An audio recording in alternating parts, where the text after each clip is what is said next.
Nice to have you here. My name is Jörn Jacobi. I'm from DLR, and you're at the booth of 81. Together with NLR, we are DLR. I'm actually the coordinator of a CESAR project 05, and it's called Multiple Remote Tower. And objective of this project was to prove more or less the operational feasibility of the multiple remote tower control, remote tower for multiple airports. And what you see here is the setting we had in our simulation, because from a technical point of view, the presentation of the panorama and all this has already been covered by CESAR 1. We are now in CESAR 2020, and we're dealing with the multiple remote tower idea from an operational perspective.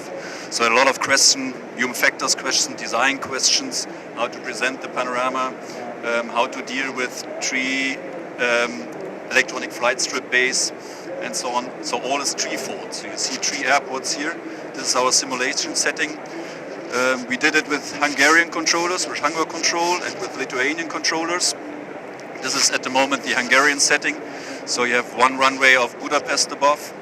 You have a military airport in the middle layer, and in the lower layer is Debrecen, the smallest, the second biggest airport in Budapest.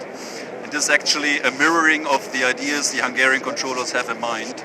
So they have already Budapest is already a remote control tower in contingency mode. They got approval for this and will become their first remote tower installations. And if they have a remote tower center, the next logical progression is to have the multiple settings. With the existing controllers in this pool, you can, in low traffic situations, also cover other airports.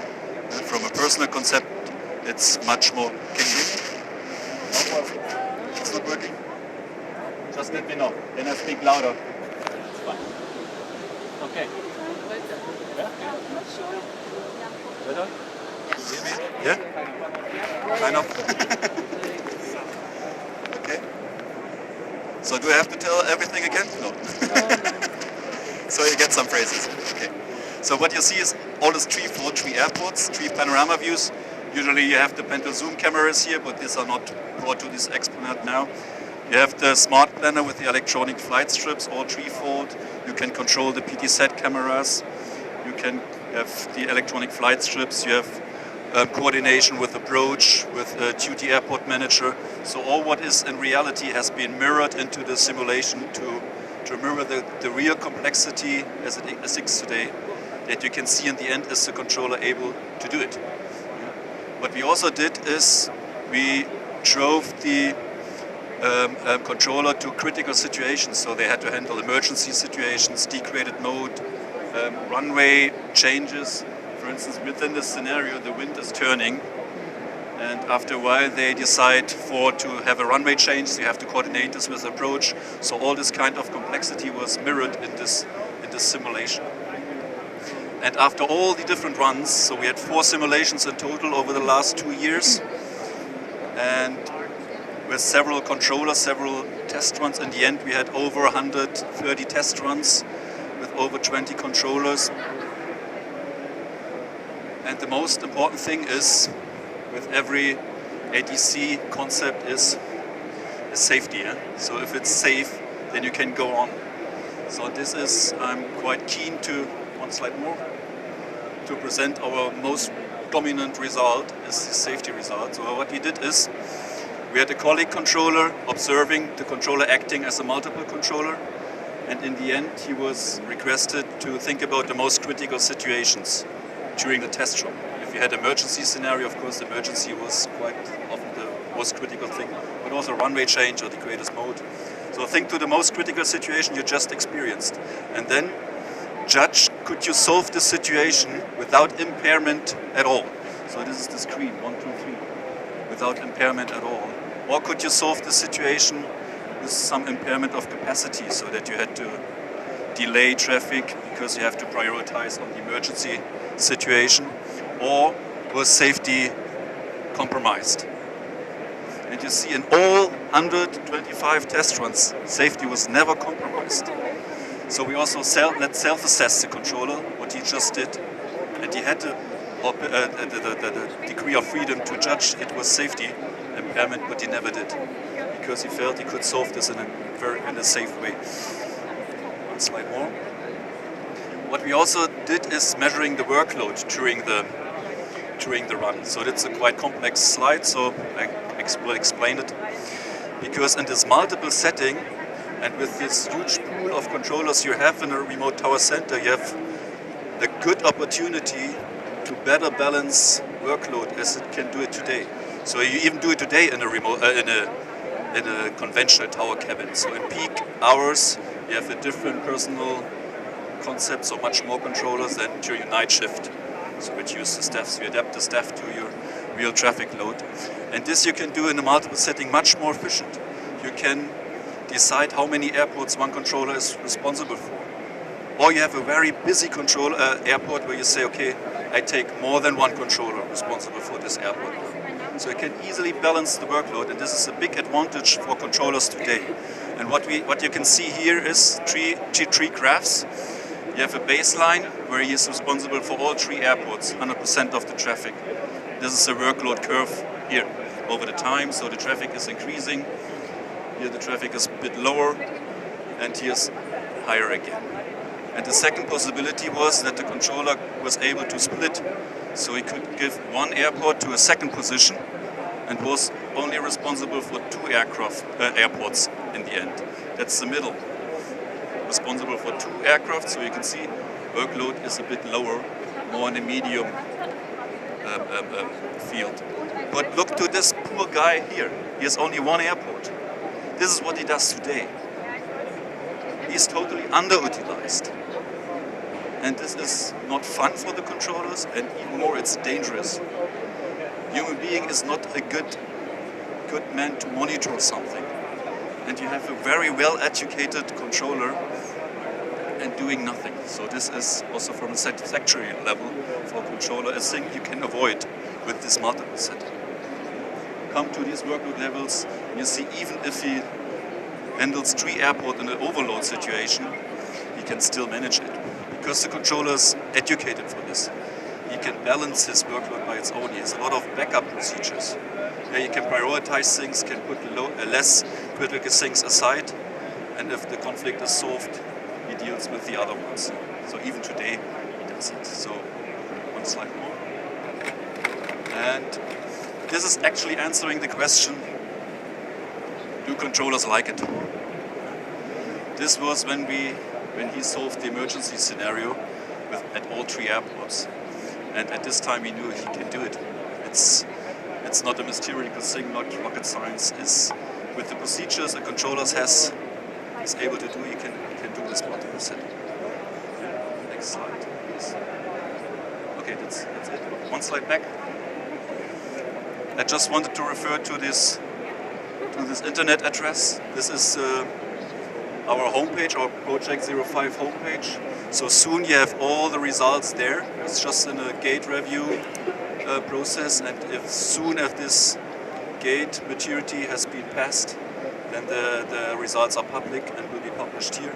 You also find there a very interesting video where you can see the controllers telling about their experiences during the trial, so quite interesting.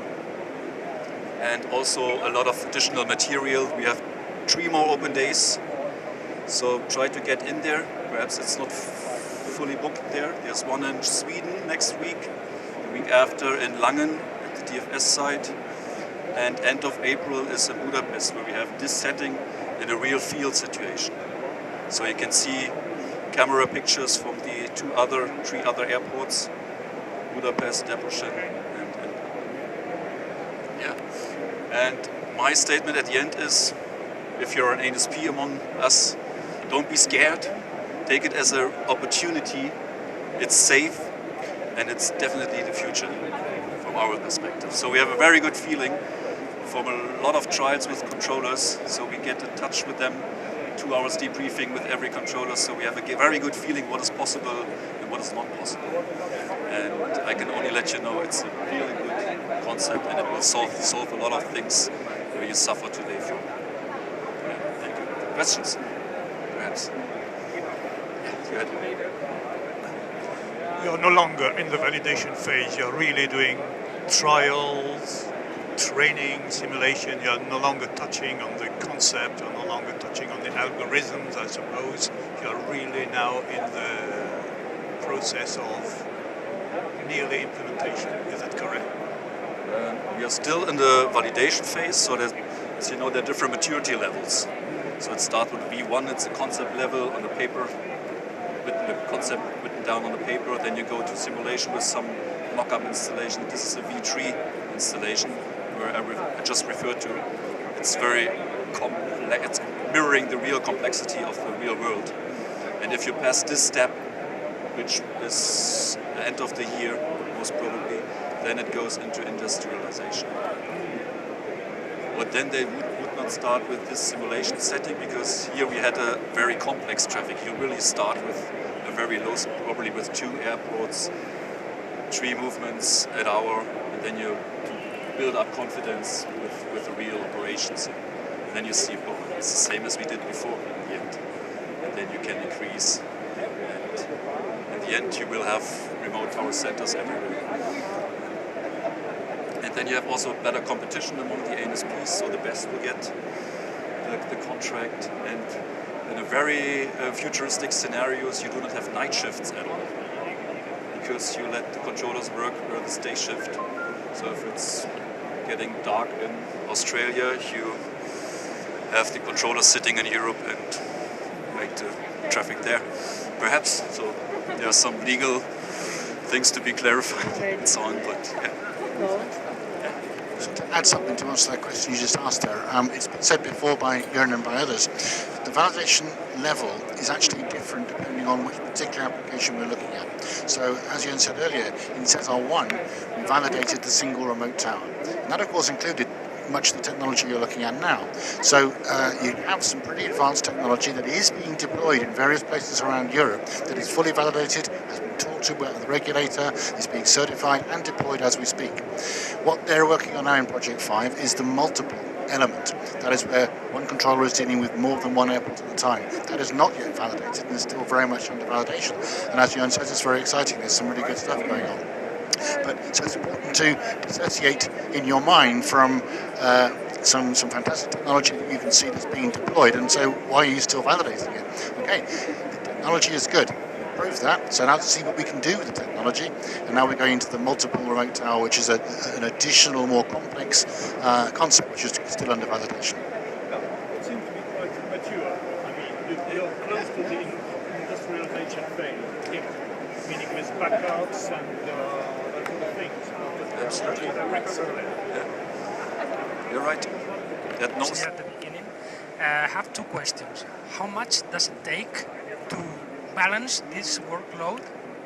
And You mean a handover? yeah, the handover. Yeah, is it instantaneous or does it take? And the other question is, who makes the call? Is it the system through configuration? Is it the controller or? Interesting question. Exactly this question had to be answered in our simulation. So the first thing referred to the handover itself, and we developed a checklist to hand over from one between 2 positions. And the controller went to the checklist and said, okay, it's all on there.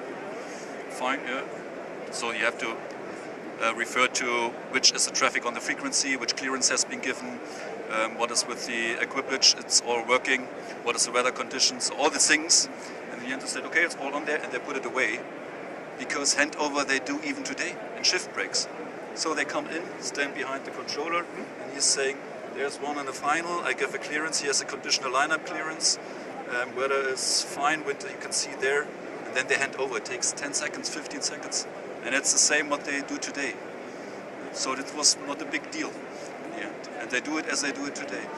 And the other one, who does it exactly? Who is the trigger for handing over that? And even this we do not prescribe something, because it's a natural way. So either way, the controller is an individual, and the workload, the perceived workload is different from controller to controller. And he feels he has to be educated in this way. If you feel overloaded, please tell us. Let the supervisor know. The same as today. And he would say, I'm overloaded. Could I give one airport away? This would be one possibility. Or the supervisor has a flight planner where you can see, okay, within the next half an hour, I have a lot of traffic. my recommendation to you is just let's split now, because now it's not so crowded, and then you're better prepared for the next half an hour. So everything is possible. Quite easy. Good. Good.